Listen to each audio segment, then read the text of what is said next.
তুমি কি by any chance আমাকে প্রপোজ করছো? I guess yes. দম নাই, এভাবে কেউ প্রপোজ করে?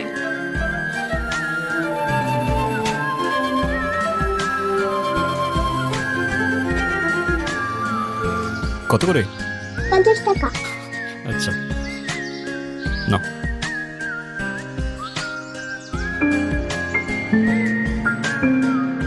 দেখো প্রপোজ করায় না তো আমার এক্সপিরিয়েন্স আছে, আর না বলতে পারি কবিদের মতো শের বা শায়েরি, কিন্তু এটুক বলতে পারি যে সারা জীবন আগলায় রাখতে পারবো, আর এফোর্টসে কোনো কমতি থাকবে না, আই সোয়ার। কসম কাটা ভালো না। কার্ডগুলো আমার পছন্দ, তাই নিচ্ছি।